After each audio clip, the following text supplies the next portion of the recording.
dan sadisnya. Jaksa penuntut umum gunakan pasal 10 huruf B KUHP agar saya dan panitia maulid bisa dikenakan sanksi hukum pencabutan hak dan perampasan barang. Lebih gilanya, pencantuman pasal 35 ayat 1 KUHP dalam dakwahan kelima ditujukan untuk mencabut atau merampas dari saya dan panitia maulid hak-hak antara lain: 1. Hak mata pencaharian, 2. Hak bekerja dan jabatan, 3. Hak politik memilih dan dipilih, 4. Sampai hak perwalian anak. Hanya karena prokes, HRS sudah mengaku salah dan minta maaf. Sudah bayar denda 50 juta. Tetap dikriminalisasi. 3 berkas, 3 sidang, 3 vonis, 11 dakwaan, dan 18 pasal.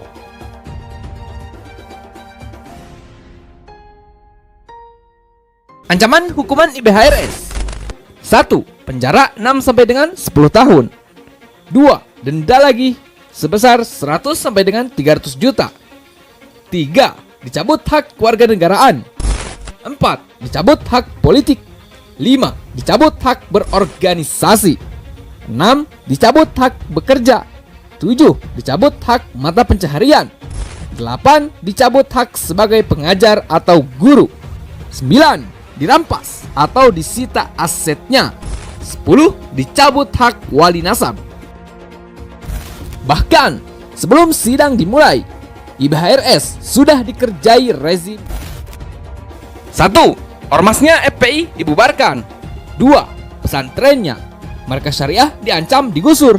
3. 6 laskarnya disiksa dan dibantai. 4. 6 syuhada difitnah. 5.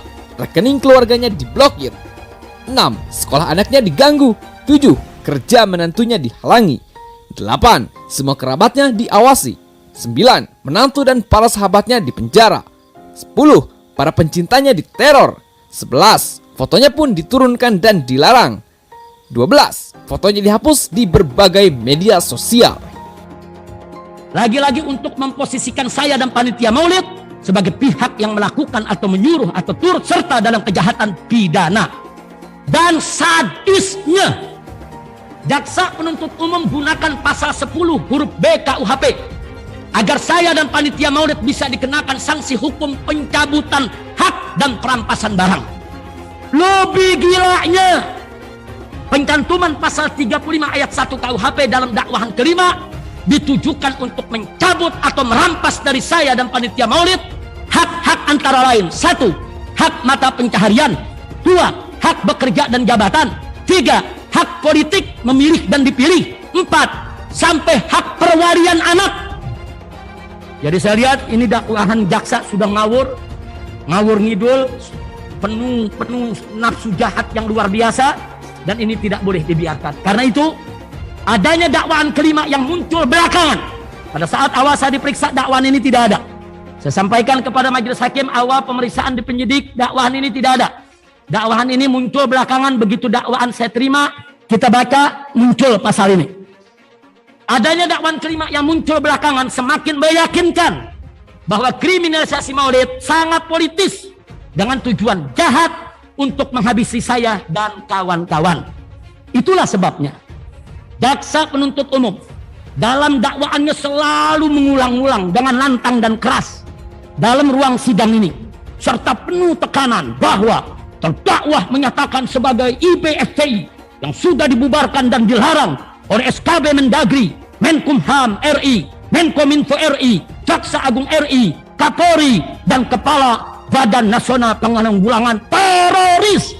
Teroris itu sengaja ditekankan. Untuk apa semua itu? Untuk mempengaruhi majelis hakim dan mempengaruhi masyarakat, serta untuk memberikan kesan bahwa saya adalah pimpinan ormas terlarang dan berbahaya. Saya nyatakan di sini: 1. Benar bahwa saya adalah imam besar Front Pembela Islam yang merupakan organisasi resmi saat acara maulid di Petamburan. 2. Bahwa organisasi FPI saat terjadi pelanggaran prokes di Petamburan belum dibubarkan, apalagi dilarang. 3. Bahwa organisasi FPI tidak pernah dibubarkan atau dilarang melalui mekanisme pengadilan sebagaimana amanat undang-undang Ormas, melainkan melalui SKB 6 pejabat singkat menteri yang dipaksakan secara politik. 4. Bahwa saya dan panitia Maulid saat ini diadili sebagai individu, bukan sebagai pengurus Ormas. 5. Bahwa jaksa penuntut umum yang terus mengulang-ulang bahwa terdakwa menyatakan sebagai IBFPI yang sudah dibubarkan dilarang adalah merupakan upaya jahat untuk mendramatisir dan mempolitisir sekaligus mengkriminalisasi saya dan mengkriminalisasi panitia Maulid, bahkan mengkriminalisasi peringatan Maulid itu sendiri. Selain itu, dakwaan jaksa penuntut umum juga menebar fitnah dan tuduhan keji terhadap Ormas FPI, yaitu sebagai berikut. 1.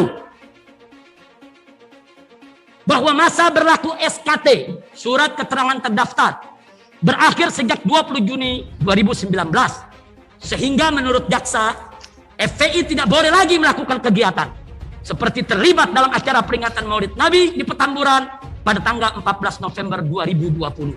2. Menurut jaksa, organisasi FPI sering melakukan pelanggaran hukum yang melibatkan anggota dan simpatisan FPI di berbagai daerah, dan jaksa mengajukan 13 bukti, yaitu 13 kasus pelanggaran hukum oleh anggota dan simpatisan FPI. Saya nyatakan di sini sebagai bantahan dan sanggahan. 1. Bahwa SKT, surat keterangan terdaftar, bukan kewajiban. Menurut undang-undang bukan kewajiban. Tapi organisasi manapun boleh mendaftar dengan sukarela dan boleh juga tidak mendaftar. Sehingga ormas yang tidak mendaftar sekalipun tetap sah sebagai sebuah organisasi dan boleh melakukan kegiatannya selama belum dibubarkan atau dilarang oleh pemerintah. Semua ormas, baik yang punya SKT maupun tidak, dilindungi oleh konstitusi dan perundang-undangan. Jadi di sini jelas majelis hakim, jaksa penuntut umum saya pandang sangat dungu dan pandir. Soal SKT saja tidak paham. Lalu dengan kedunguan dan kepandirannya mencoba menyebar hoak dan fitnah, yaitu melalui dakwahan tersebut. Kedua, sidang ini adalah sidang kasus kerumunan pelanggaran prokes, bukan sidang pembubaran Ormas FPI. Saya ulangi, sidang ini adalah sidang kasus kerumunan pelanggaran prokes, bukan sidang pembubaran Ormas FPI ataupun tentang sidang pelanggaran anggota atau simpatisan FPI di masa lalu. Jadi, jaksa penuntut umum jangan ngawur ngidul bicara yang tidak ada kaitannya dengan kasus sidang ini. Karena hanya buang waktu sekaligus menggelikan dan menjijikkan.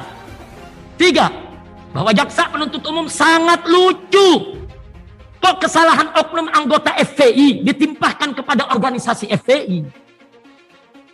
Apa boleh kesalahan oknum jaksa seperti Pinangki yang korupsi lalu ditimpahkan kepada semua jaksa?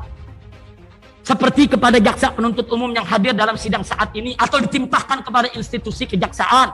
Tentu tidak boleh. Oknum jaksa yang salah, ya dia yang dihukum. Institusi kejaksaan tidak boleh untuk disalahkan.